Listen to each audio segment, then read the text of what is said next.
हुकूमत आई तो $1 अगर आप एक्सपोर्ट कर रहे थे तो $1.3 आप इंपोर्ट कर रहे थे।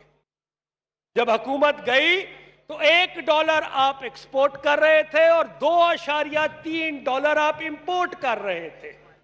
पाकिस्तान में कंजम्पशन, हम पैदावार कुछ नहीं कर रहे, कंजम्पशन का जो हमारा रेट है वो 94% है, हिंदुस्तान में 80% है।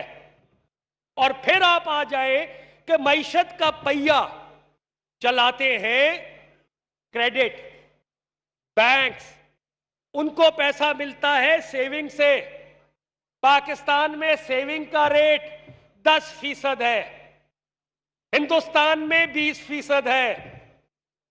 तो जनाबे वाला, ये वो माशी ढांचे के अंदर पिछले कई दिहाइयों के साथ अदम तवज्जो रही। जैसे मैंने कहा, एग्रीकल्चर सेक्टर में सिर्फ आधे फीसद से कम हमने ग्रोथ हासिल की। तो अब करना क्या है?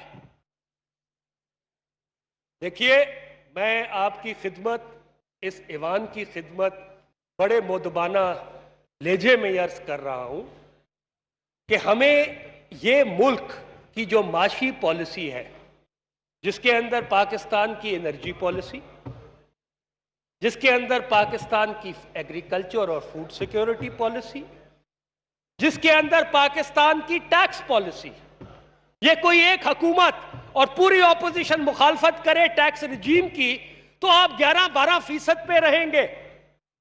इस वक्त पाकिस्तान के अंदर जो कंज्यूमर है कमर्शियल कनेक्शन का, परवेज साहब, वो तकरीबन 31 लाख है, 14 लाख टैक्स की नेट में है, 50 लाख बैंक अकाउंट है, उसमें से 5 लाख टैक्स की नेट में है।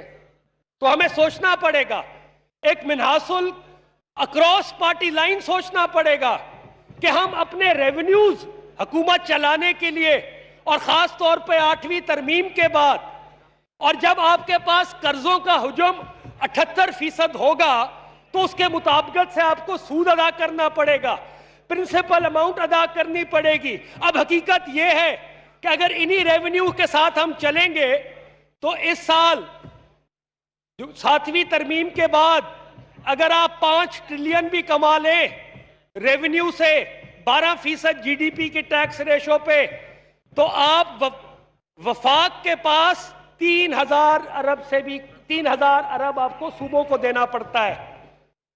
तो वफाकी हुकूमत पहले ही डेफिसिट से शुरू होती है। ये इस और बदतरीज हर साल गुजरते साल के साथ साथ ये मुश्किलात हर हुकूमत को आएंगी। क्या कल कोई और हुकूमत आएगी, क्या उसको ये चैलेंजेस नहीं होंगे? तो क्या ये वक्त की जरूरत नहीं है?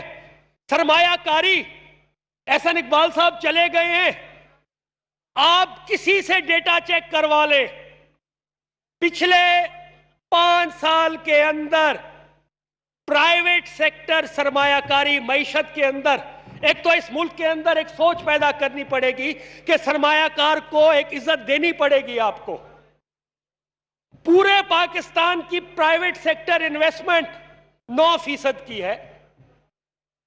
उसकी वजह कई वजूहात है, उसमें सबसे बड़ी वजह यह है कि बैंकों के पास पैसा ही नहीं है देने को और बैंक प्राइवेटाइज हो गए हैं। हमारे मुल्क का अलमिया यह रहा है कि हम हर वक्त पॉलिसियां तब्दील करते हैं। एक दफा पॉलिसी की नेशनल वफाकी वज़ीर खुसरो बख्तियार कौमी असम्बली में इजहार ख्याल कर रहे थे। उन्होंने कहा कि फूड सिक्योरिटी के लिए नेशनल पॉलिसी की ज़रूरत है। अभी आपको बताएं कि तुर्क